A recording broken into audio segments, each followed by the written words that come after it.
I am Sienna Carmichael, 33 years old and sitting in a probate courtroom while my father tried to legally steal my inheritance was not how I planned to spend my Tuesday. Your Honor, she can barely pay rent, my father, Richard sneered, adjusting his expensive tailored suit. A high school dropout is completely unfit to manage a 25% share of a $50 million trust. The judge smirked, holding his wooden gavel ready to strike my name from my grandfather's will. I simply smoothed out my blazer and smiled. What they did not know was that I did not need to pay rent because my private equity firm bought the very buildings they lived in. Before I continue this story, let me know where you are watching from in the comments below. Hit like and subscribe if you have ever had to stand up to family who underestimated your worth. Growing up in a wealthy suburb of New York meant projecting a life of absolute privilege to outsiders. But inside the walls of the Carmichael estate, emotional cruelty and manipulation were the daily reality. My father Richard was the CEO of a prominent real estate empire, a man who believed that women existed solely to look beautiful and secure strategic marriages for his business. When I was 18, I refused to follow his strict, suffocating rules. I refused to major in a subject he chose, and I refused to date the sons of his wealthy investors. The retaliation was swift and brutal. My father cut off my college fund entirely, and my stepmother Diane gleefully packed my bags and left them on the front porch. I walked away from that house with nothing but a single duffel bag and a determination to never rely on them again. For 15 years, I built my life in complete secrecy. I started at the bottom, working grueling hours in finance, saving every penny, and eventually founding my own private equity firm on Wall Street. I kept a deliberately low profile, ensuring my family never knew about my rapid ascent in the financial world.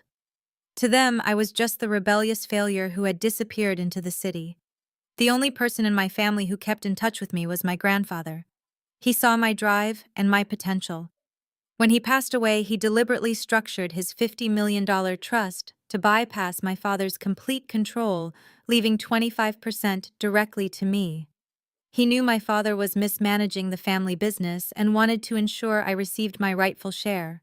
But my father was not going to let a quarter of that fortune slip through his fingers without a fight.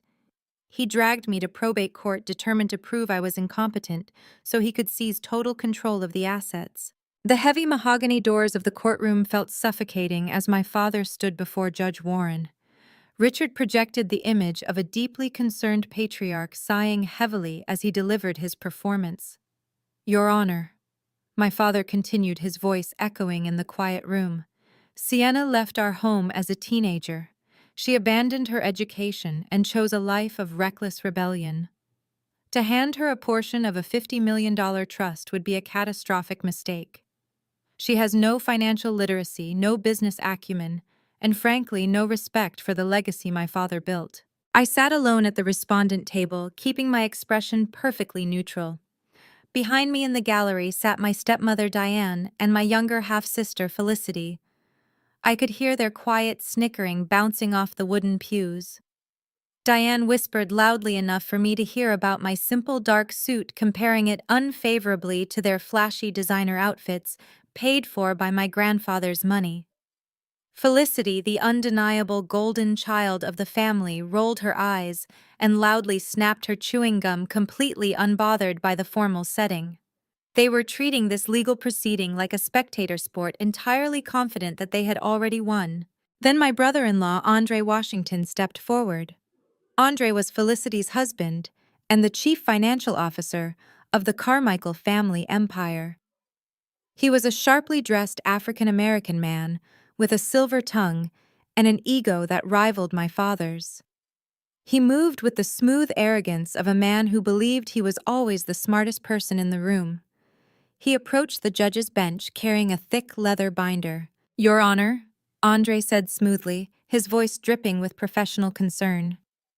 As the CFO of the family enterprise, I felt it was my fiduciary duty to run a standard background check on Sienna before entrusting her with liquid assets. What I found was deeply alarming. He handed a stack of papers to the court clerk, who passed them up to the judge. These are credit card statements and rental history reports. Andre lied without blinking. They clearly show that Sienna is drowning in debt.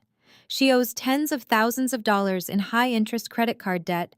She has multiple delinquent accounts and has faced several eviction notices over the past few years. She is a massive financial liability. I watched him present the fraudulent documents without reacting. I knew exactly what they were doing. The papers were either heavily manipulated or completely fabricated.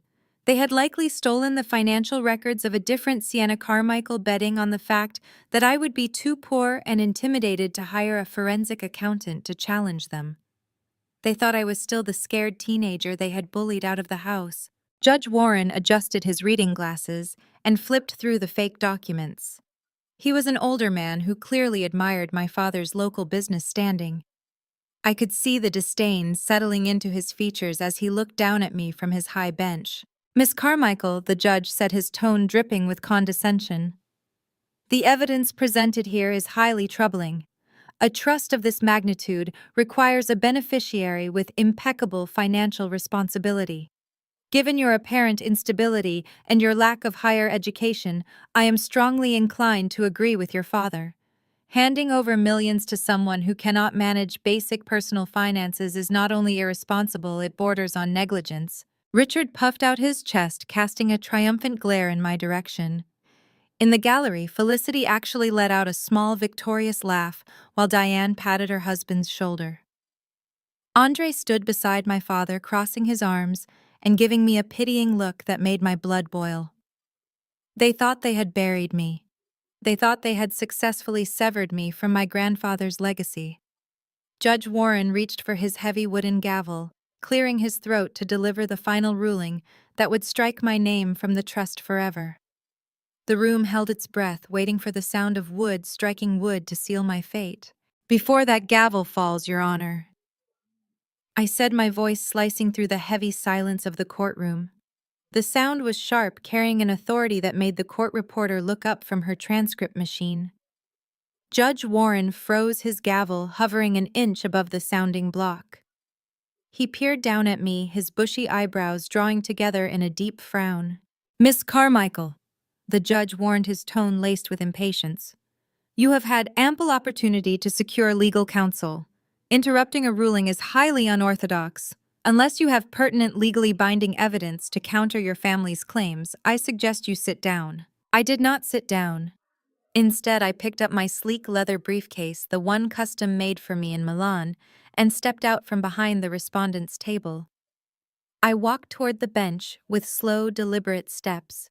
My heels clicked against the polished marble floor, echoing in the cavernous room. "I do have evidence, Your Honor," I replied, keeping my gaze locked on his. "And it directly pertains to the wildly inaccurate financial profile my brother-in-law just presented to this court." Andre let out a loud theatrical scoff. He leaned against the plaintiff's table, shaking his head. "She has nothing, Your Honor. She is stalling. She probably typed up a fake resume at the public library this morning." My father Richard crossed his arms over his chest. "Sienna, stop embarrassing yourself. You are wasting the court's time. Accept the ruling with whatever tiny shred of dignity you have left." I ignored them both. Reaching into my briefcase, I pulled out a thick, bound folder bearing the official red-embossed seal of the United States Securities and Exchange Commission. I handed the original to the bailiff, who eyed it carefully before passing it up to the judge's bench. I then pulled out a duplicate copy and dropped it onto the plaintiff's table right in front of Andre and my father. It landed with a satisfying heavy thud. Andre was absolutely correct about one specific detail in his creative presentation, I said, turning to face my family. The smug smiles on Diane and Felicity's faces in the gallery began to falter. "I do not pay rent. I have not paid a single dime of rent in over 7 years. "See?" my father interrupted, eagerly pointing a finger at me. "She admits it. She is a vagrant living off handouts." "I do not pay rent," I continued, my voice dropping to a dangerous, icy register, "because I buy the buildings. In fact, Andre, if you check page 42 of the document in front of you, You will see that my firm recently acquired the luxury commercial high-rise where you currently lease your very expensive, very heavily mortgaged penthouse. Andre stared at me. He looked down at the thick document on the table, hesitating for a fraction of a second before flipping it open. "What is this?" Andre demanded, though his voice lacked its previous booming confidence. He scanned the first page, his eyes darting back and forth across the dense legal text. "That is a heavily redacted SEC Form ADV, along with our latest quarterly ownership declarations." I explained clearly, making sure the court reporter caught every single word. "I am not a high school dropout searching for handouts. My name is Sienna Carmichael. I am the founder and chief executive officer of Carmichael in Black." A sharp gasp echoed from the gallery. I did not need to turn around to know it came from Diane. Anyone who read the Wall Street Journal or the Financial Times knew the name Carmichael and Black. We were a ruthless private equity firm, known for aggressive leveraged buyouts, corporate restructuring, and acquiring distressed assets. We managed billions. We did not play games, and we certainly did not tolerate fraud. My father's face contorted in disbelief. He looked at Andre, demanding an explanation, but Andre was entirely frozen. The CFO of the Carmichael real estate empire was currently staring at federal documents proving that the sister-in-law he had just mocked was a titan of the financial industry. "This is impossible," my father stammered, his face flushing a deep, angry red. "Carmichael in Black is a massive hedge fund. You are a child who ran away from home. You have no degree. You have no backing." "I did not need your backing, Richard," I replied, dropping the title of father entirely. "I went to the trenches of Wall Street at 18. I started as a clerk, learned the market, and leveraged my mind while you leveraged your inherited properties. I built a financial fortress while you were busy buying designer handbags for Felicity." I turned my attention back to the bench. Judge Warren had put on his reading glasses. He was poring over the SEC filings, his eyes widening as he read the staggering numbers detailing my firm's assets under management. He looked at the federal seals, the verifiable tax identification numbers, and the irrefutable proof of my identity as the sole majority shareholder. "Your Honor," I said smoothly, stepping closer to the bench, "the credit card statements and rental histories Mr. Washington presented to you today are entirely fabricated. Submitting forged documents to a probate court to deliberately disinherit a lawful beneficiary is perjury. It is also a felony. I am fully prepared to bring the full weight of my firm's legal department down upon anyone who attempts to steal my grandfather's legacy." The courtroom was dead silent. The suffocating arrogance that my family had marched in with had evaporated, replaced by a thick, choking atmosphere of panic. Andre swallowed hard, stepping away from the table as if the documents I had given him were radioactive. Felicity had stopped snapping her gum. Judge Warren slowly lowered the SEC filing. He took off his reading glasses and let them fall to his desk. The condescending smirk he had worn just 5 minutes ago was completely gone. He looked down at the fake, flimsy credit card printouts Andre had submitted, then back at the ironclad federal documents proving I controlled an empire worth exponentially more than the trust we were fighting over. He looked up, his gaze bypassing me entirely to fixate on the pale, trembling figure of my father. "Mr. Carmichael," the judge stated, his voice completely devoid of its former warmth, "do you realize who your daughter actually is?" My father opened his mouth, but no sound came out. The ruddy color that usually painted his cheeks had completely drained away, leaving him looking like a hollow, terrified old man. He gripped the edge of the plaintiff table so hard his knuckles turned white. "Your Honor," my father finally stammered, his voice cracking under the weight of the undeniable federal documents resting on the judge's bench. "This is an elaborate trick.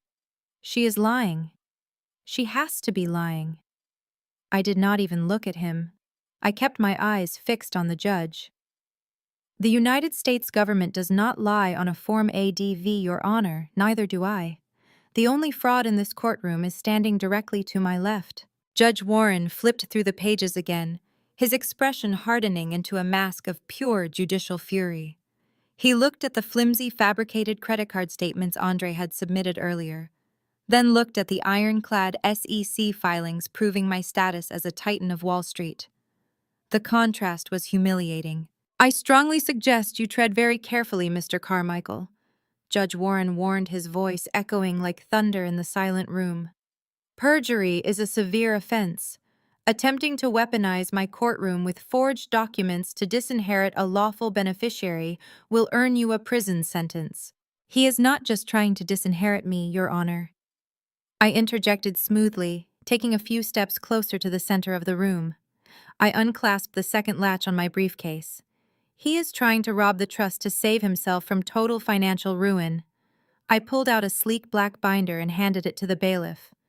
I would like to enter Respondent's Exhibit B into the record. Andre lunged forward, his sophisticated facade entirely shattered, sweat beaded on his forehead. You cannot submit unverified financial records without prior discovery, Andre protested, his voice rising in panic. Your Honor, I object. Overruled, Judge Warren snapped without hesitation, snatching the binder from the bailiff. Considering you just submitted fraudulent documents to my clerk, Mr. Washington, you are in no position to lecture this court on procedure. Proceed, Miss Carmichael. I turned to face my father. He looked like a man standing on the gallows. Let us talk about the Carmichael Real Estate Group, I said, projecting my voice so it carried clear to the gallery where Diane and Felicity were sitting. For the last 5 years, my father has paraded around New York projecting the image of an untouchable billionaire developer. He threw lavish galas, bought luxury vehicles for his favored daughter, and expanded his lifestyle. But the commercial real estate sector shifted, office spaces emptied out, interest rates skyrocketed, and my father made a fatal error. He heavily over-leveraged his primary assets to fund luxury developments that never broke ground. A sharp gasp echoed from the gallery. Diane clutched her pearl necklace, her eyes darting frantically between me and her husband. Felicity sat frozen, her jaw slack, the reality of her impending poverty finally beginning to dawn on her. You took out massive mezzanine loans, I continued, closing the distance between me and my father. Short-term high-interest loans meant to bridge the gap until your new properties became profitable. But they never did. You defaulted on 3 separate massive loans last quarter. Your total liabilities amount to exactly $30 million. My father looked like he might collapse. He reached out to grab Andre for support, but his chief financial officer was too busy staring at the floor, realizing that his own career was tied to a sinking ship. When the banks classified your loans as toxic, distressed assets, they did what banks always do. I said, my voice cold and calculated. They bundled them and sold them off on the secondary market to the highest bidder. They wanted to wash their hands of your failures, and Carmichael and Black was the highest bidder. I let that sink in. I let the absolute horror of the situation wash over him. We bought your debt for pennies on the dollar, I stated, delivering the final blow.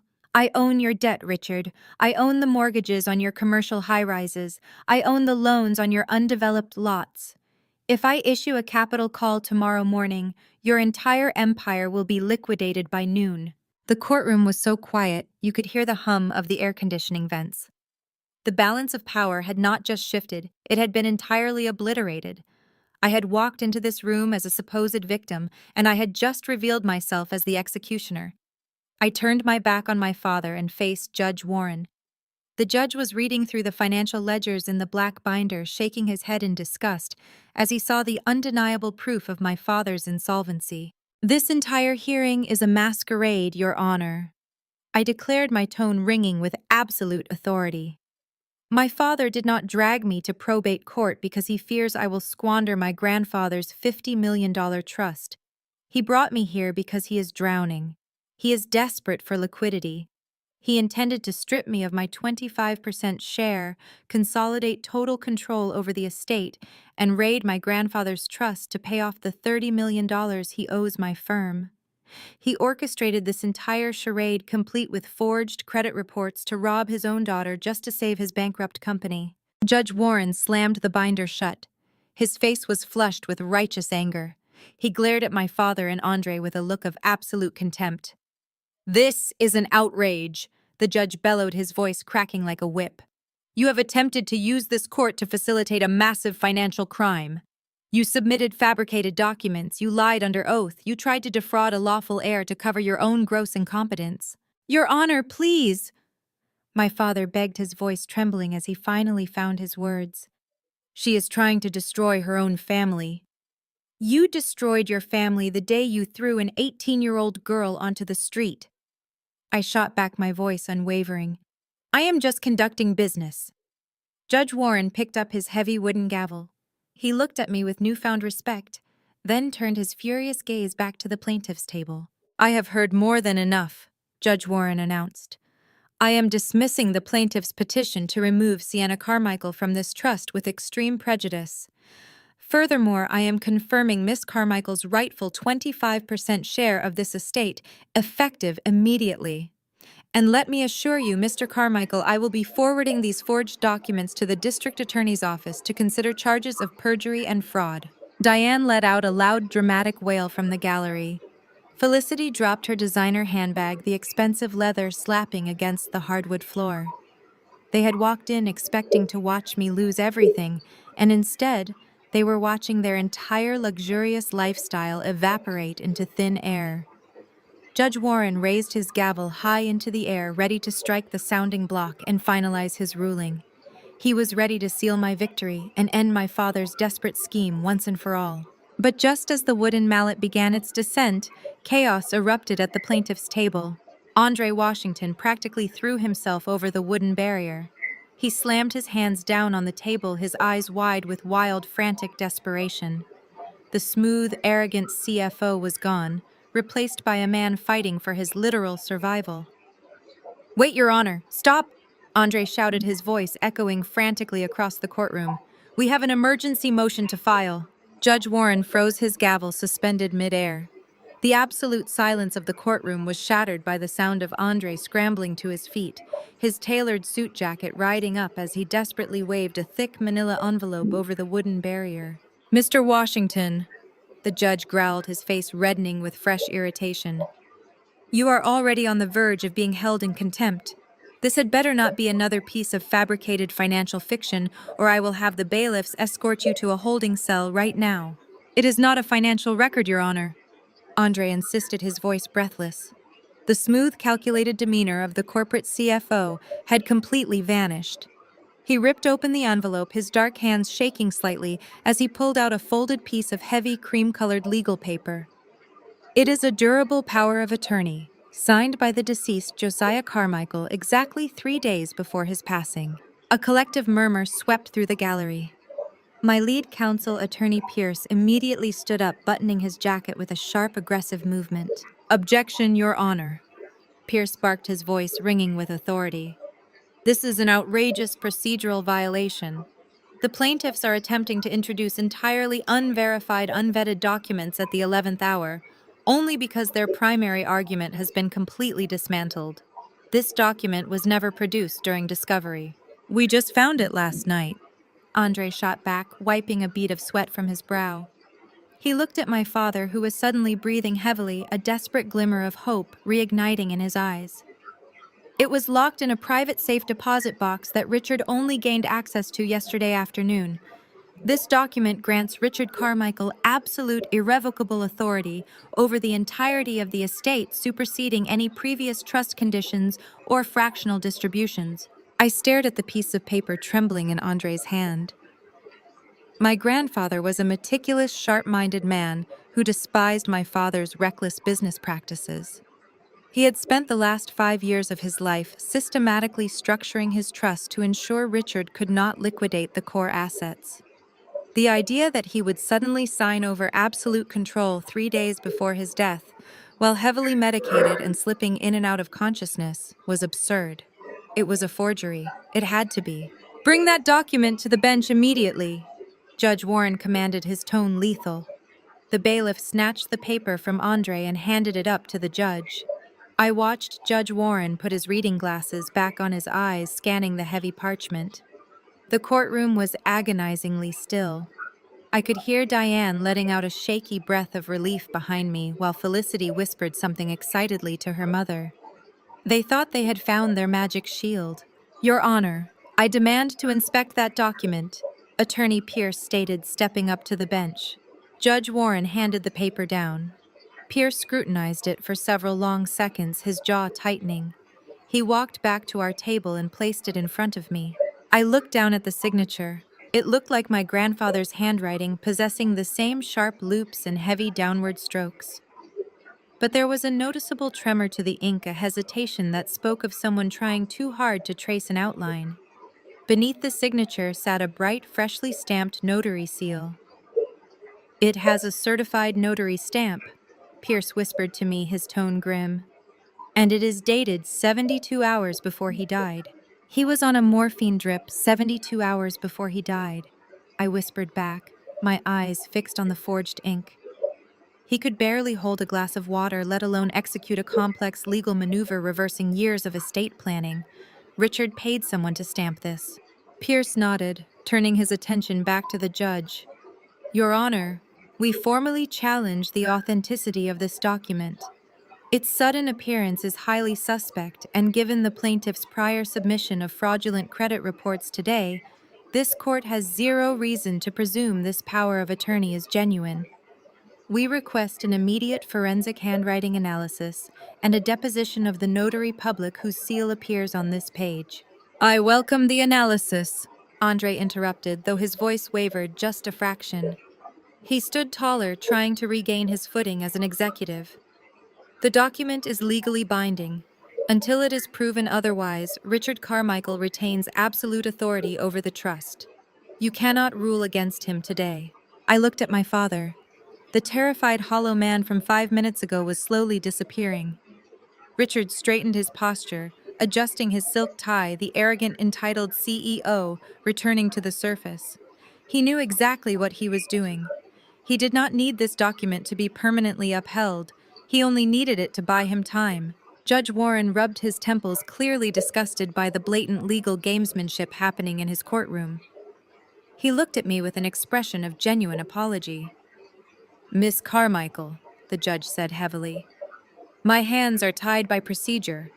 A certified, notarized, durable power of attorney carries an automatic presumption of validity under state law until challenged and proven fraudulent through proper evidentiary channels. Your Honor, he is going to use this delay to liquidate the assets and pay off his corporate debts," I warned, keeping my voice steady despite the surge of frustration burning in my chest.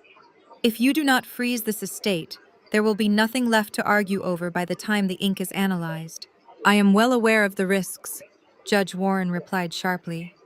He raised his gavel. "I am suspending this probate hearing for exactly 30 days. I am ordering an immediate independent forensic analysis of this document. Furthermore, I am placing a strict court-mandated injunction on the $50 million trust.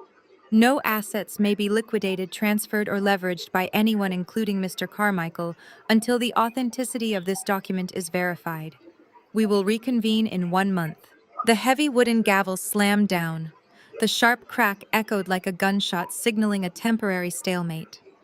The judge stood and swept out of the courtroom, his robes billowing behind him.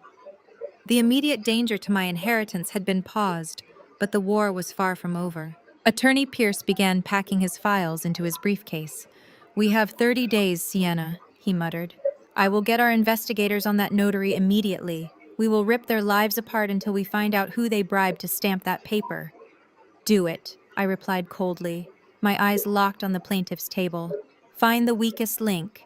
Across the aisle, Andre was packing away his fabricated documents, letting out a long, ragged exhale.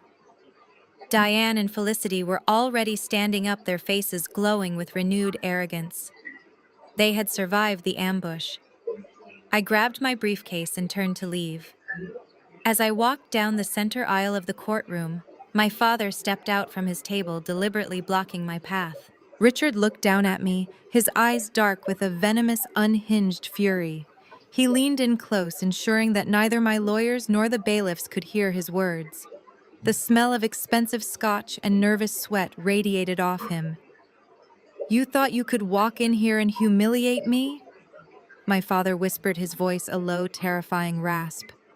"You thought your Wall Street money made you untouchable.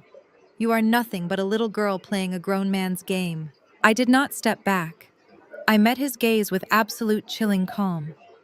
"I am the woman who owns your company's debt, Richard," I reminded him softly. "You bought yourself 30 days. Enjoy them." Richard sneered, a cruel, mocking smile stretching across his face.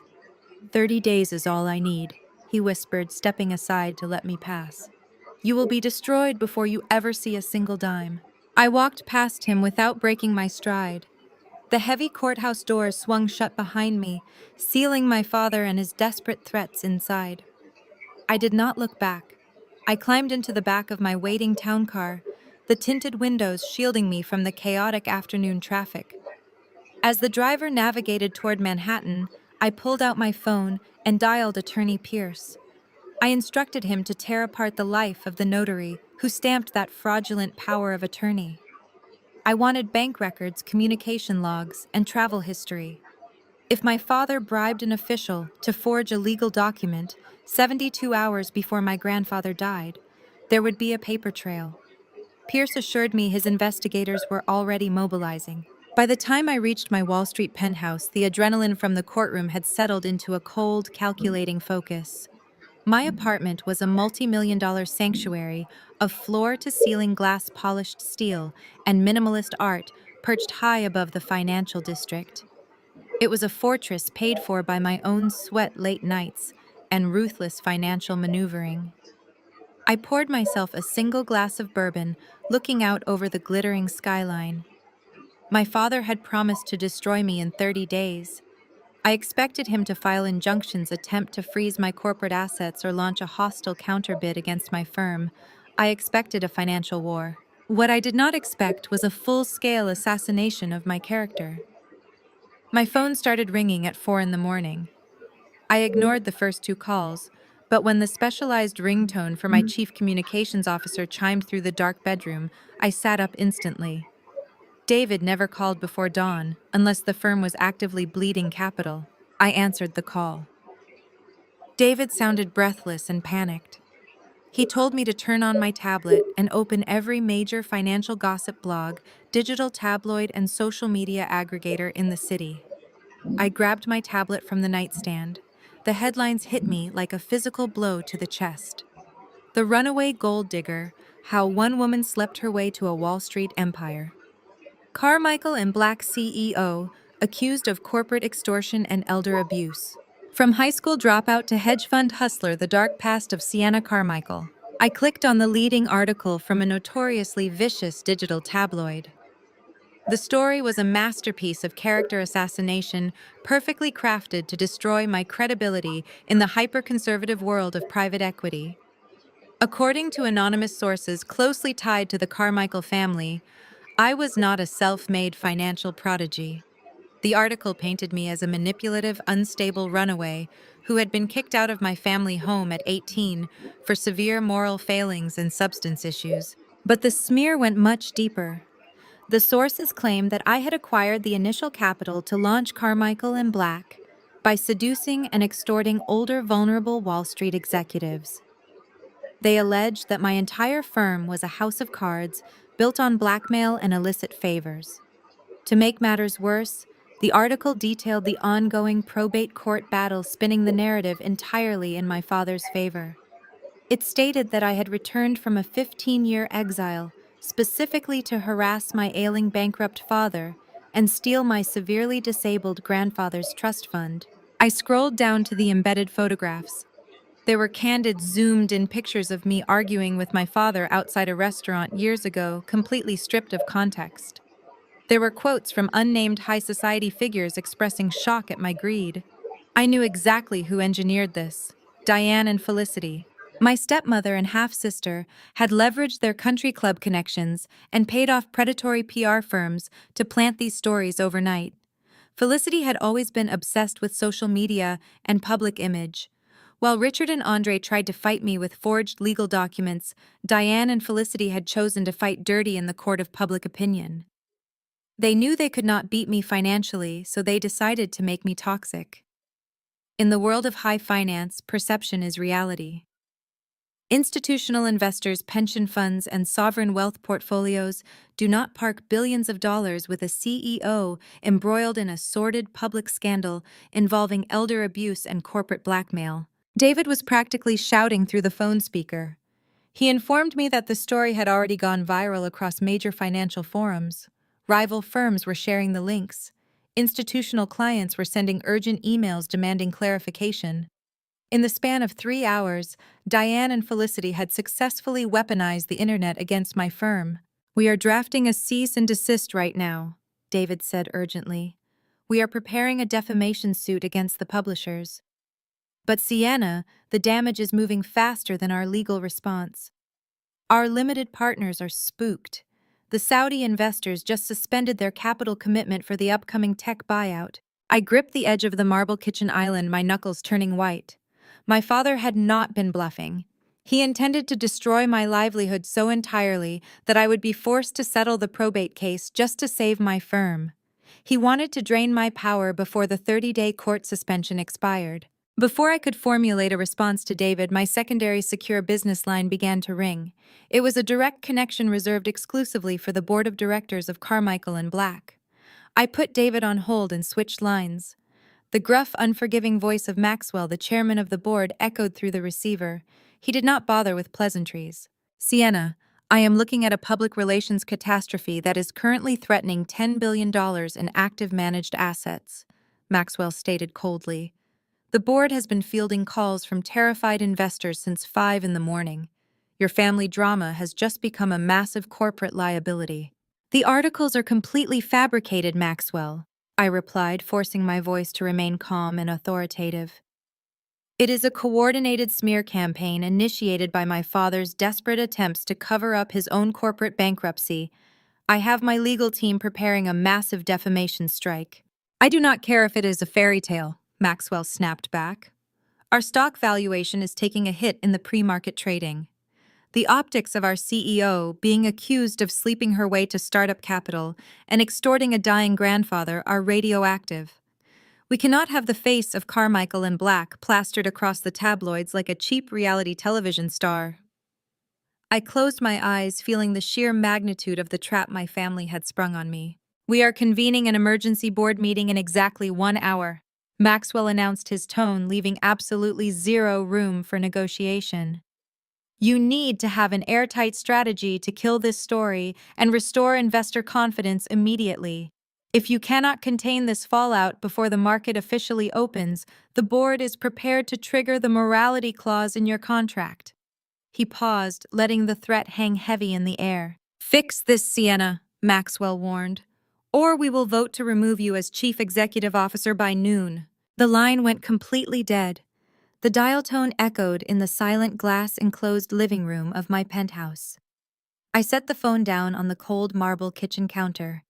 A lesser executive would have panicked. A weaker woman would have packed her bags and begged for a settlement. But I had survived being thrown out onto the freezing streets of New York with nothing but the clothes on my back. A board of angry conservative old men and a coordinated smear campaign were not going to break me.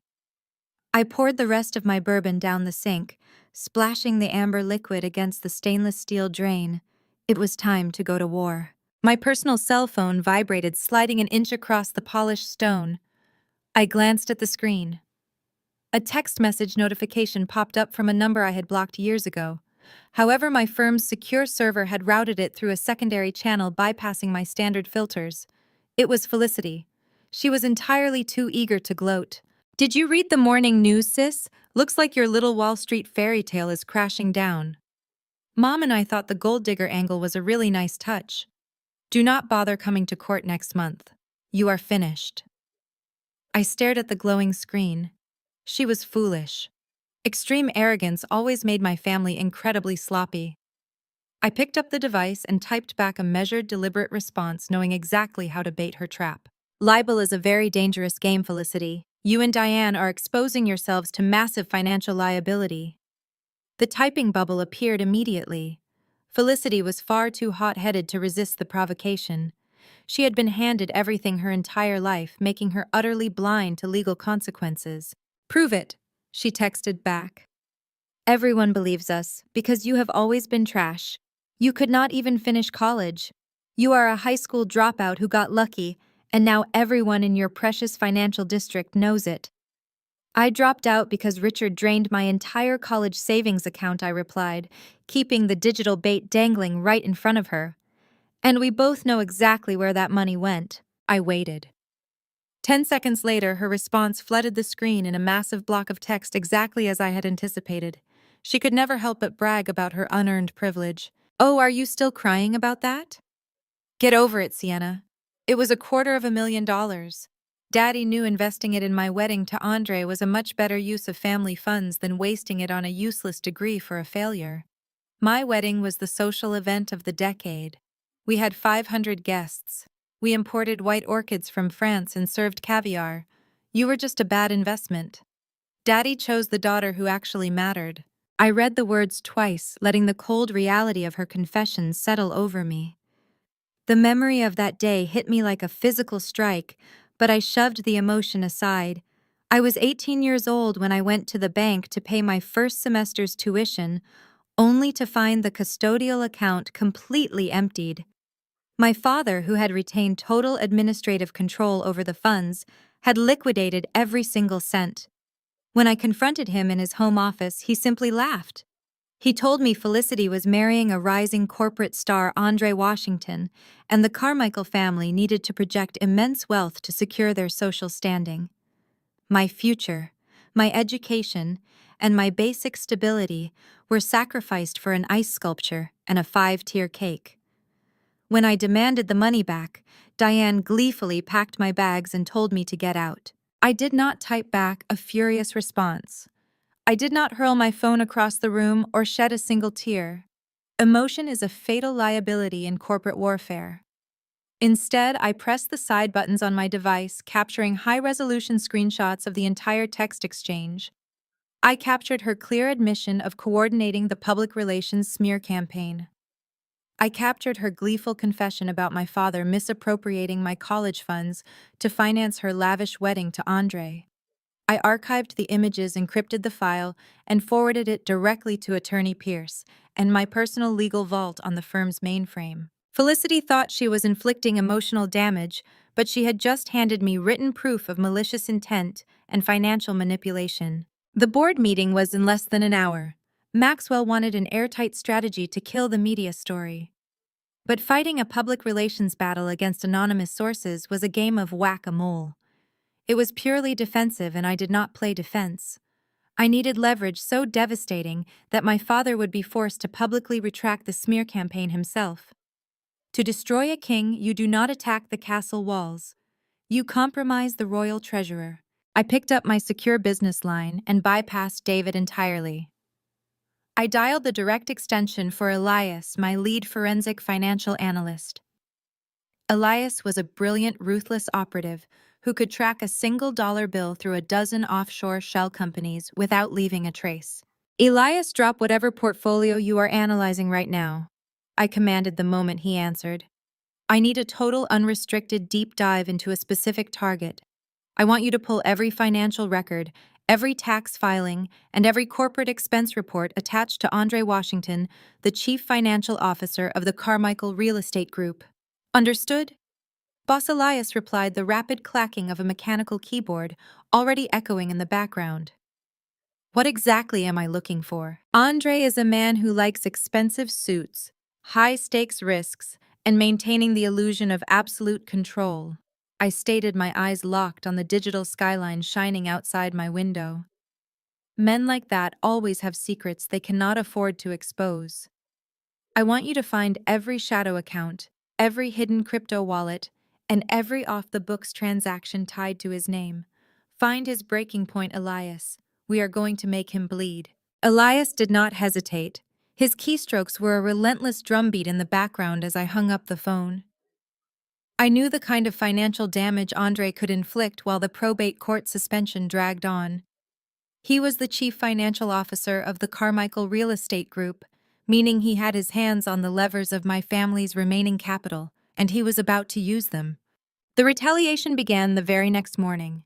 I was reviewing an acquisition portfolio in my office when my executive assistant Marcus walked in with a grim expression. He handed me a stack of urgent notices from 3 different financial institutions. Andre had weaponized the forged power of attorney. Using the document's broad legal authority, he had successfully petitioned the banks to freeze every personal account, trust disbursement, and secondary asset tied to the Carmichael family name that still bore my social security number. It was a classic squeeze play. Andre assumed I was heavily reliant on the family trust to maintain my lifestyle, just like Felicity. He was trying to bleed me out, cutting off my liquid assets to force a desperate settlement before the 30-day court injunction expired. He fundamentally misunderstood the structure of my wealth. My personal assets were entirely insulated within the corporate structure of Carmichael and Black. He had frozen accounts that I had not touched since I was a teenager. It was a pathetic, empty gesture, but it confirmed my strategy. Andre was terrified, and terrified men make mistakes. By late afternoon, Marcus brought me a formal invitation hand-delivered by a courier. It was an invitation to dinner at the St. Regis Country Club signed by Andre Washington.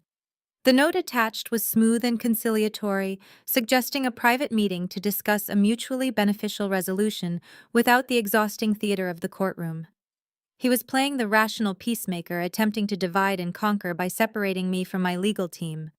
I accepted the invitation immediately. I needed to look him in the eye when I closed the trap. The St. Regis Country Club was a bastion of old money, all dark wood paneling, leather chairs, and hushed conversations. I arrived precisely on time, wearing a structured navy suit that screamed Wall Street authority. Andre was already seated at a secluded table in the back of the dining room. He wore a bespoke gray suit, sipping an expensive scotch. He stood up when I approached, offering a charming, practiced smile that completely ignored the fact that we were engaged in a vicious legal war. "Sienna," he said smoothly, gesturing to the empty chair across from him. "Thank you for coming. I ordered the 2010 Barolo. I remember you having a taste for bold reds." I sat down, ignoring the wine glass. "Let us skip the pleasantries, Andre. You did not freeze my dormant bank accounts and invite me to a country club to discuss vintage wine. You are trying to establish leverage." Andre chuckled, leaning back in his chair. He was trying to project the image of a seasoned executive handling a difficult subordinate. "I am trying to save this family from a public, drawn-out bloodbath, Sienna. Your father is a proud man. He made mistakes, yes. But going to war against your own blood is a losing proposition for everyone involved. The media circus is already damaging both our reputations." He was referencing the PR smear campaign Diane and Felicity had launched, attempting to use the chaos they created as a bargaining chip. "I am entirely unbothered by tabloid gossip, Andre," I replied, keeping my voice perfectly level. "My investors care about returns, not family drama." My stock price rebounded before lunch. "But tell me, how is the Carmichael Real Estate Group handling the news that their primary assets are heavily overleveraged and their CEO is facing perjury charges?" Andre's smile tightened, the edges of his sophisticated facade beginning to fray. He leaned forward, resting his forearms on the table. "Listen to me, Sienna. The power of attorney is legally binding. The 30-day suspension gives us more than enough time to maneuver. If we go back to court, it will be a grinding, multi-year litigation process. The legal fees alone will drain the trust. Your father is prepared to fight until the bitter end. He will burn it all down before he hands you a quarter of his empire." He paused, letting the threat settle in the quiet dining room. He reached into the inside pocket of his suit jacket and pulled out a crisp white envelope. He slid it slowly across the polished wood table until it rested right in front of me. "I am offering you an out," Andre said, his voice dropping to a confidential whisper. "Inside that envelope is a certified cashier's check for $1 million. Clean, untraceable capital. No strings attached to the family business." He leaned back again, steepling his fingers. He thought he was offering me a fortune. He thought he was offering a runaway the ultimate prize. "Take the check, Sienna. Drop the lawsuit. Sign an ironclad non-disclosure agreement regarding your father's finances and walk away from this family forever. You get a massive payday and we stop the bleeding. It is a win for everyone." I let Andre's words hang in the air for a moment. He truly believed he was in control. He genuinely thought that $1 million check and a few veiled threats would be enough to send me scurrying back into the shadows. It was almost insulting how little he understood who he was dealing with. I didn't reach for the envelope. I didn't even look at it. Instead, I placed my hands flat on the polished mahogany table and leaned in, my gaze locked on his. "You're offering me $1 million," I said, my voice barely above a whisper. From a company that is $30 million in debt.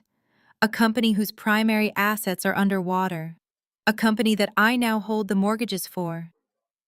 Tell me, Andre, where exactly did you get $1 million in clean, untraceable capital? Andre's confident smile faltered for a fraction of a second. The Carmichael Real Estate Group has significant operational reserves, he replied smoothly, though I could hear the slight tension in his voice. I authorized the disbursement to protect the long-term stability of the trust. Operational reserves, I repeated, letting a small, cold smile touch my lips. That's a fascinating term. Elias had a different name for it when he finished analyzing your personal financial footprint this afternoon. I unlatched my briefcase and pulled out a thick black manila envelope. It was far heavier than the one Andre had slid across the table. I dropped it in front of him. Go ahead, I instructed, nodding toward the envelope. Open it. Andre hesitated, his eyes darting from the envelope to my face. The facade of the polished executive was cracking, replaced by a growing, unmistakable unease. He reached out with a trembling hand, broke the seal, and slid the contents onto the table. The first thing to fall out was a stack of high-definition 8x10 glossy photographs. They were not corporate headshots or family vacation pictures. They were grainy surveillance-style images, but the subject was undeniable. Andre stared down at a photo of himself sitting at a green baize table, a massive stack of chips piled in front of him. He was not in a boardroom. He was in a dimly lit smoky room. Another photo showed him handing a thick envelope of cash to a man with a heavily tattooed neck. A third captured him looking desperate and disheveled, standing outside an unmarked door in an alleyway. Las Vegas is a very unforgiving city, Andre, I said softly, watching the color drain completely from his face. Especially the underground rooms, the ones that don't ask for ID, but definitely ask for collateral. Andre's hands shook as he shuffled through the photos. He tried to speak, but only a strangled gasp escaped his throat. Elias is a very thorough analyst, I continued, leaning back in my chair. When I asked him to look into your finances, I expected to find some creative accounting, maybe a few inflated expense reports or a hidden bonus structure. I did not expect to find a $5 million hole in the Carmichael Real Estate Group's operational ledger. Andre's head snapped up. His eyes were wide with absolute terror. Sienna, listen to me. No, you listen to me. I cut him off, my voice sharp and commanding. You are the chief financial officer. You have unparalleled access to the corporate accounts. You thought you could cover your losses by quietly siphoning funds, moving them through a labyrinth of shell companies and converting them into cryptocurrency. You thought you were untraceable. I reached into the envelope and pulled out a stack of financial flowcharts and digital ledger transcripts. I spread them across the table, covering his $1 million check. These are the blockchain transactions, Andre, I stated, tapping the papers. Elias tracked every single transfer. We know exactly when you moved the money from the Carmichael accounts to an offshore crypto wallet based in the Cayman Islands. We know exactly when that wallet dispersed funds to 3 separate high-stakes gambling syndicates in Nevada. Andre slumped back in his chair, looking as if the air had been violently knocked out of his lungs. The polished, arrogant man who had tried to buy me off 5 minutes ago was gone, replaced by a desperate, broken gambler facing total ruin. You didn't just embezzle $5 million, I said, leaning closer, ensuring my words carried maximum impact. You stole from a bankrupt company. You stole from a man who is already $30 million in debt. You stole from your father-in-law. I let the silence stretch, allowing the sheer magnitude of his situation to crush him. You brought me here to offer me $1 million of my own family's money, I whispered, shaking my head in disgust. Money you stole to cover up the fact that you stole even more. Andre looked frantically around the dining room, as if expecting the police to burst through the doors at any moment. He wiped a hand across his sweating face. Sienna, you don't understand. I was trying to win it back. The market shifted. Richard was demanding impossible returns, and I got in too deep. I just needed one big win to cover the margins. I don't care about your justifications, I replied coldly. I care about leverage, and right now I hold all of it. I gathered the photographs and the financial transcripts, tapping them neatly into a stack. I slid them back into the black envelope. What do you think Richard will do when I send him these? I asked, a dangerous smile spreading across my face. He won't just fire you, Andre. He will destroy you. He will press criminal charges for embezzlement. He will drag your name through the mud to explain his own bankruptcy. He will ensure you never work in finance again, and he will make sure Felicity divorces you and leaves you with nothing. Andre stared at me, his eyes wide and pleading. The realization of his impending doom was absolute. He wasn't just facing professional ruin, he was facing federal prison. Please, Andre whispered, his voice cracking. Please, Sienna. If Richard sees those, he'll kill me. I know he will, I replied, my voice devoid of any sympathy. Richard does not tolerate failure, and he certainly does not tolerate theft from his own pockets. He will make a brutal public example out of you to distract from his own impending bankruptcy. Andre grabbed the edge of the mahogany table. His knuckles were bone white. The ambient noise of the country club, the clinking silverware, and the hushed aristocratic conversations seemed entirely disconnected from the absolute destruction happening at our table. Sienna, you cannot do this, he begged, his chest heaving as he struggled to pull air into his lungs. Felicity will leave me. My career will be over. I will go to a federal penitentiary for wire fraud. You should have considered the federal sentencing guidelines before you wired $5 million to offshore gambling syndicates, I stated coldly. You walked into this room planning to bribe me with my own family trust. You thought you could intimidate me with a frozen bank account. You thought I was still the helpless teenager your wife used to mock. I leaned closer, invading his space until he was forced to shrink back against his leather chair. You are completely out of your depth, Andre. You are playing checkers and I own the entire board. He swallowed hard, a bead of sweat tracing the line of his jaw. What do you want? I can get the money back.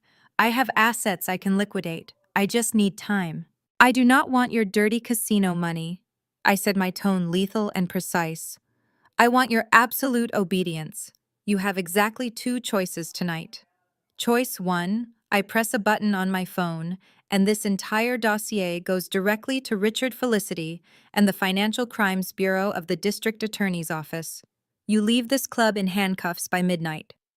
Andre squeezed his eyes shut, his sophisticated facade completely obliterated. And choice 2? Choice 2, I said softly, letting the silence hang for a fraction of a second. You work for me.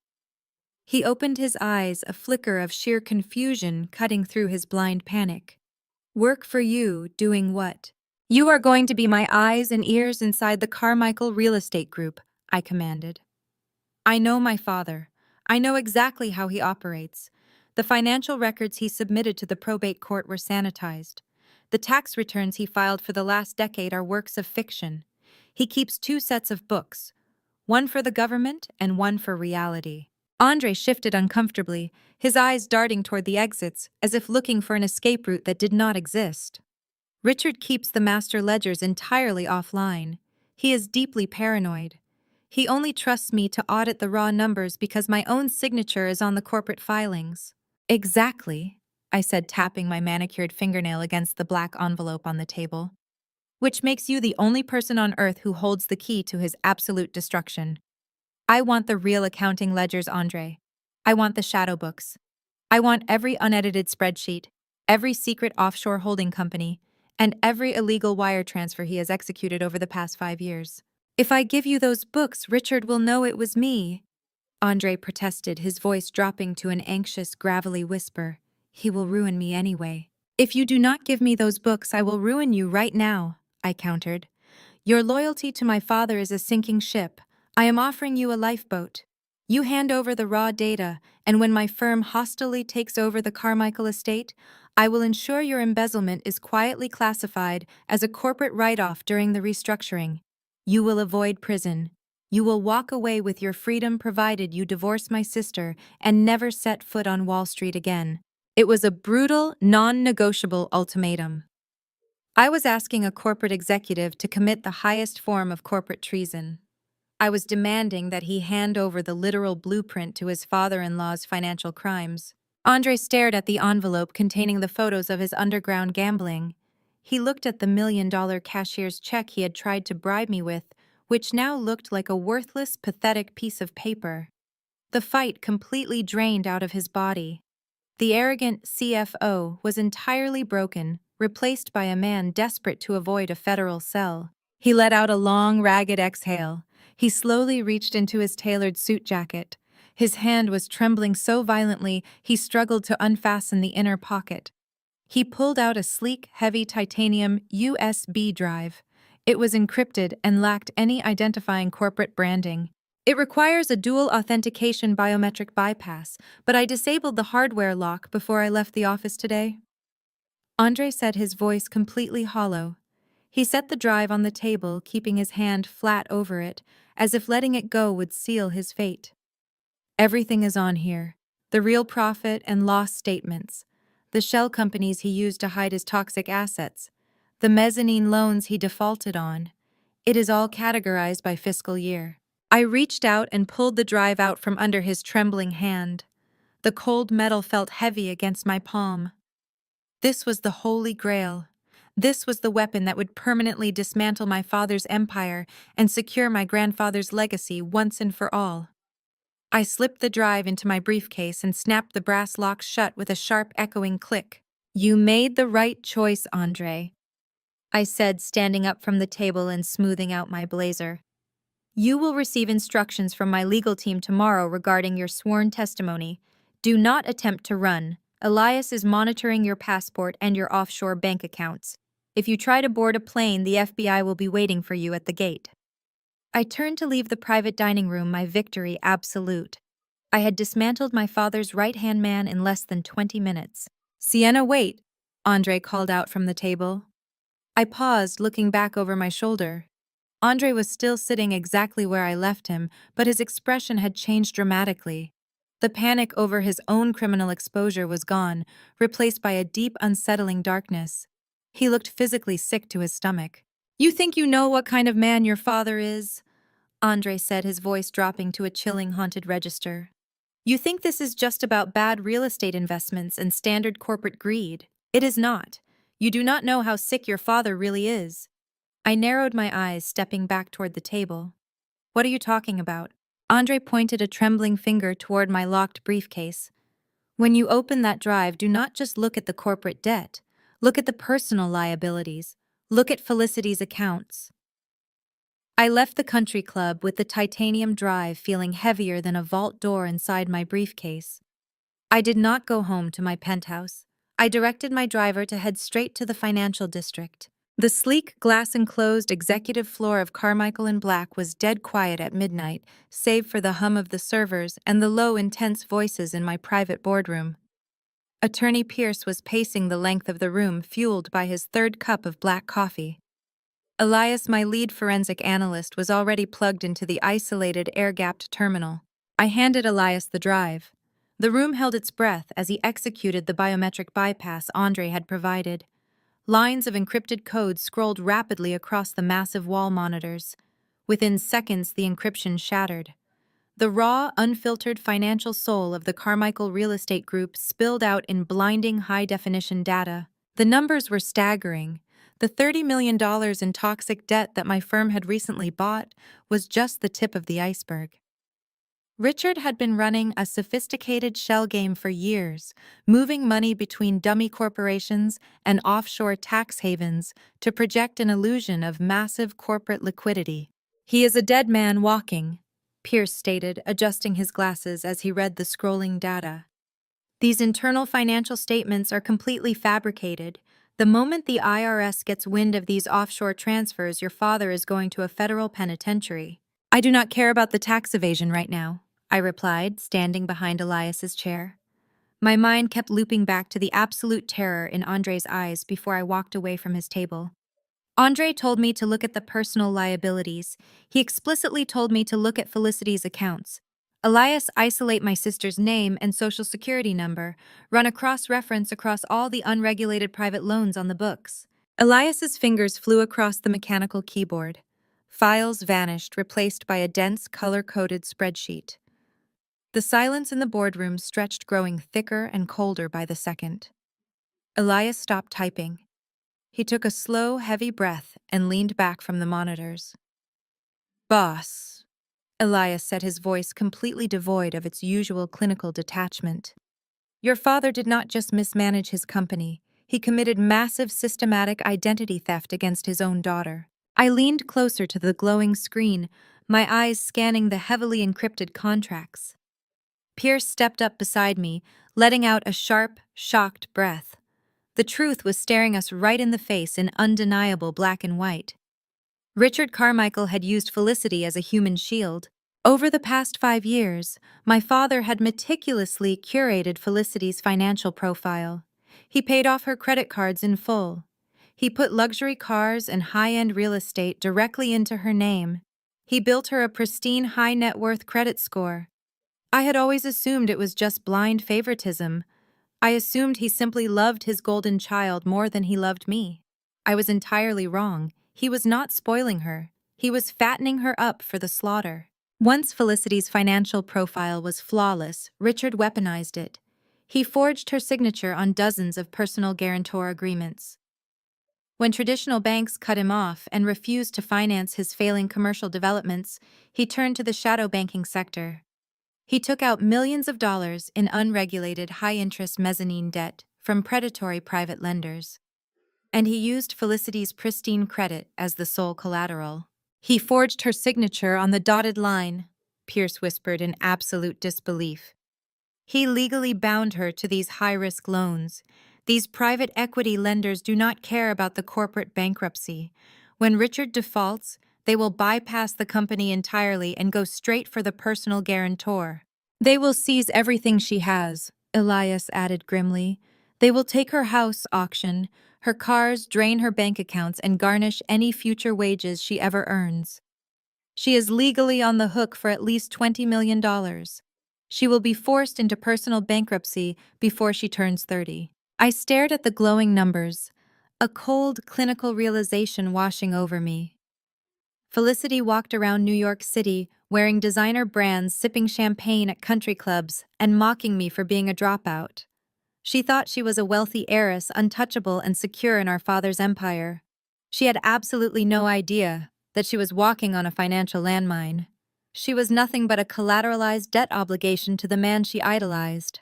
My father threw me out onto the street at 18 because I refused to be controlled. I thought it was the cruelest thing a parent could do. But looking at these ledgers, I realized my exile was my absolute salvation. He kept Felicity close, showered her with affection, and praised her obedience, all so he could harvest her identity when his empire inevitably crumbled. "Print it all," I commanded, my voice echoing with lethal precision. "Compile the signature discrepancies. Map the flow of funds from the shadow loans directly into Richard's offshore accounts.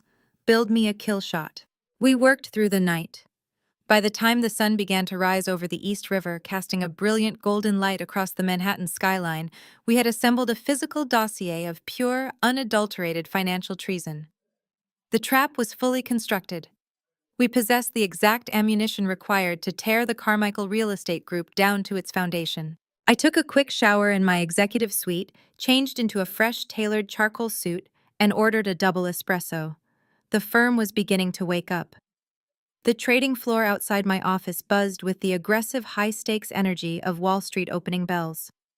My stock price was stabilizing. The PR smear campaign had inflicted a flesh wound, but the armor of my corporate empire held firm.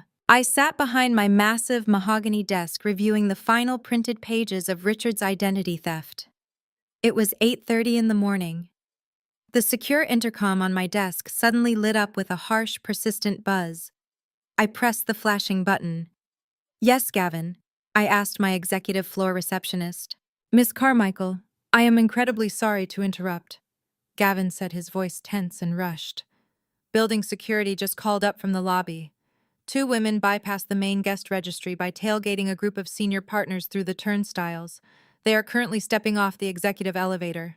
Before Gavin could finish his sentence, the heavy glass doors to my outer office swung violently open. I could hear the sharp, aggressive clicking of high heels storming across the hardwood floor. "Diane and Felicity are here," Gavin said urgently, "and they are demanding to see you immediately." "Let them in, Gavin," I instructed, smoothly pressing the button on my secure intercom. Hold all my calls and do not let building security intervene. I want to hear exactly what they have to say. I leaned back in my high-backed leather chair, folding my hands together on the cool, polished surface of my mahogany desk. The heavy oak doors to my inner office flew open, hitting the rubber wall stop with a loud, aggressive thud. Diane and Felicity stumbled inside, looking completely out of place in the sleek, ultra-modern environment of a Wall Street private equity firm. They were dressed in carefully curated outfits designed to project wealthy distress. Diane wore a beige cashmere wrap clutched tightly around her shoulders, holding a crumpled lace handkerchief to her nose.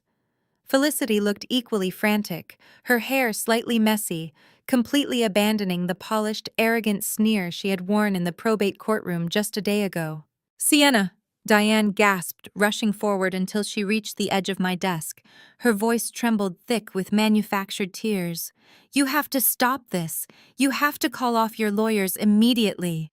I did not stand up. I did not offer them a seat. I simply watched them with the detached curiosity of a predator observing prey caught in a snare. "Good morning, Diane," I said, my tone as warm as the winter wind coming off the Hudson River. "It is quite a surprise to see you bypassing my security turnstiles. I assume there is a highly compelling reason for this dramatic entrance." Diane let out a theatrical sob, pressing the handkerchief to her eyes. "It is your father," she cried, her shoulders shaking with the effort of her performance. "Richard collapsed in the master bathroom this morning. He is experiencing severe chest pains. His blood pressure is dangerously high, and the doctors say his heart simply cannot take the strain of this legal battle." Felicity stepped up beside her mother, nodding vigorously. Her eyes were wide, pleading with me, in a desperate, frenzied manner. "He is dying, Sienna. The stress from the probate court suspension and those horrible articles in the tabloids are pushing him over the edge. You are killing him." It was a breathtaking performance. If I did not have a folder sitting 2 inches from my left hand, containing absolute proof that Richard had just fraudulently saddled Felicity with $20 million in shadow debt, I might have actually felt a sliver of sympathy. But I knew the truth. Richard was not having a heart attack. Richard was having a panic attack because he realized his corporate empire was a house of cards and a massive gust of wind had just entered the room. "The articles in the tabloids," I repeated, arching a single eyebrow. "You mean the exact same articles that you and Felicity paid a predatory public relations firm to publish yesterday morning? The ones that falsely accused me of corporate blackmail and elder abuse. It is fascinating how quickly the consequences of your own smear campaign have become a tragic medical emergency." Diane stopped sobbing for a fraction of a second. Genuine shock flashed across her face before she quickly buried it back in her handkerchief. They did not expect me to know they were the direct source of the media leak. "We did not want any of this to happen," Diane pleaded, her voice rising to a frantic pitch. "We were just scared. Your father was terrified of losing the family legacy. But we are your blood, Sienna. We are your family. You must have some shred of family loyalty left in your heart. Please, I am begging you to withdraw your claim to the trust. If you drop the lawsuit and issue a public statement of reconciliation, we can stop all this madness before your father suffers a fatal stroke." I stood up slowly, my heels planting firmly on the floor. I walked around the massive desk until I was standing just a few feet away from my stepmother and half-sister. "Family loyalty," I said, tasting the words as if they were pure poison. "You invoke family loyalty now. Where was that loyalty when you packed my bags and threw me out onto the street at 18? Where was that loyalty when you watched Richard drain my entire college savings account to buy ice sculptures for Felicity's wedding?" Felicity's face flushed a deep, angry red. The victim mask she had been wearing was beginning to crack, slipping, to reveal the spoiled, entitled child underneath. "That was 15 years ago." Felicity snapped, her voice losing its manufactured tremor. "You are clearly doing fine now. You have this massive office. You have billions of dollars. Why are you so obsessed with destroying us over a $50 million trust fund? You do not even need the money." "It is not about the money, Felicity," I replied coldly, looking her dead in the eye. "It is about the principle. It is about taking back exactly what my grandfather intended for me to have, and ensuring that thieves do not profit from my absence. Felicity stepped closer, her aggression entirely overriding her mother's tearful strategy. She slammed her hands down on the edge of my desk, her breathing heavy. "You are just a vindictive, bitter woman trying to punish us because you were jealous." Felicity spat, her voice echoing sharply in the large office. "But we can make this easy. We can make all the media scrutiny go away. Just tell us what it will take for you to walk away from the probate court." I tilted my head, studying her sudden shift in demeanor. She was pushing hard, forcing the conversation in a very specific, aggressive direction. "I have no interest in walking away," I stated plainly. "Everyone has a price." Felicity pushed back, her voice growing unnaturally loud and staged. She grabbed her heavy designer handbag and hoisted it onto the edge of my desk, leaning her weight against it to push it closer to me. "Just say the number, Sienna. How much money do you want from my father to drop the lawsuit? Name your price right now. Say you want $5 million to make this go away. Say it." She was baiting me. The phrasing was too rigid, too deliberate. She was desperately trying to get me to state a specific financial demand in exchange for dropping a legal claim. In the eyes of the law, demanding a cash payout to drop a probate challenge under the threat of exposing financial ruin could easily be spun as criminal extortion. I looked at her face flushed with anxious sweat, and then my gaze dropped to her designer handbag resting on my desk. The main flap of the bag was pushed slightly ajar. The office was bathed in bright morning sunlight, but in the dark shadowed interior of her purse I saw it. A tiny rhythmic flash of light. A minuscule blinking red LED. It was a digital audio recorder. Felicity and Diane had not bypassed my security and stormed into my office to beg for their dying father's life. They had come to execute a premeditated trap. They were secretly recording me trying to goad me into screaming an extortionate demand so they could run straight to the district attorney and have me arrested for corporate blackmail. I let out a long, heavy sigh. If they wanted a performance, I would give them an Oscar-winning one. I slowly sank back into my leather chair, burying my face in my hands for a brief second to mask the predatory smile forming on my lips. I let my shoulders slump forward, projecting the exact image of a defeated, exhausted executive who had finally been pushed to her breaking point. "You win," I whispered, keeping my voice soft and deliberately broken to ensure her little hidden microphone picked up every single syllable. "I am tired, Felicity. I have spent 15 years fighting Richard, and I am just so utterly exhausted by this war." Diane exchanged a triumphant, electrifying look with her daughter. The older woman visibly relaxed, dropping the crumpled lace handkerchief from her face. Felicity puffed out her chest, leaning her weight even heavier against the designer handbag resting on my mahogany desk. She wanted to capture my absolute surrender on tape.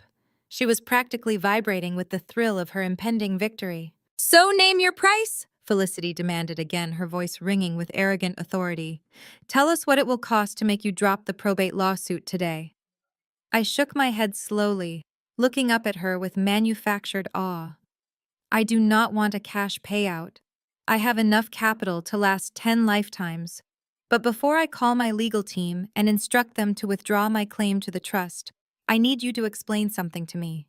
I need to know for my own sanity." "Explain what?" Diane asked, her tone sharpening with sudden suspicion. She was shrewder than her daughter, sensing a subtle shift in the atmosphere, but she was too intoxicated by my apparent surrender to stop the conversation. "I need to know how you beat me," I said, locking eyes with my half-sister and stroking her massive, fragile ego. "Our grandfather despised Richard. He despised his business practices, his lack of ethics, and his blatant favoritism. He spent his final months ensuring the $50 million trust was locked down tight. When Andre presented that durable power of attorney in court yesterday, my lawyers and I were completely blindsided. How did you manage to outsmart my entire legal division? How did you get a dying man to sign away his entire legacy to a son he actively loathed just 3 days before his death?" Felicity let out a sharp, haughty laugh. She was a textbook narcissist, entirely unable to resist the opportunity to gloat over a vanquished rival. She had spent her entire life being told she was the smartest, most capable woman in the room, and now she believed she had successfully outmaneuvered a Wall Street titan. Diane reached out and placed a warning hand on Felicity's arm, her maternal instincts finally registering the immense danger of the situation. "Felicity, do not!" Diane hissed under her breath. "We have what we came for. Let us just get her formal withdrawal on record and leave." Felicity forcefully brushed her mother's hand away. She did not want to leave. She wanted this victory recorded for posterity. She wanted proof of her absolute brilliance captured on her hidden digital device, ready to be played back for Richard and Andre as a trophy. "He did not sign it willingly, you idiot," Felicity sneered, her voice loud and clear, echoing perfectly across the acoustic paneling of my office. The old man was practically comatose. He was drowning in hospice-grade morphine. He could not even recognize his own private nurses, let alone comprehend a complex legal document granting my father absolute administrative authority over $50 million. "Then how did you get the signature?" I asked, keeping my tone perfectly innocent, while internally celebrating the catastrophic legal blunder she was committing. "I took it," Felicity bragged, leaning directly over her handbag to ensure the microphone caught her brilliant confession. I walked into his palliative care room while Diane distracted the medical staff in the hallway. I put the luxury fountain pen in his shaking, bony hand. I wrapped my fingers around his, and I physically forced him to trace the lines on a blank piece of legal paper. But his hand was trembling so violently that the ink smeared. It looked too messy. Diane squeezed her eyes shut, realizing the catastrophic magnitude of her daughter's arrogance. But Felicity was completely unstoppable now. So, I took the paper home. Felicity continued, a wicked grin spreading across her face.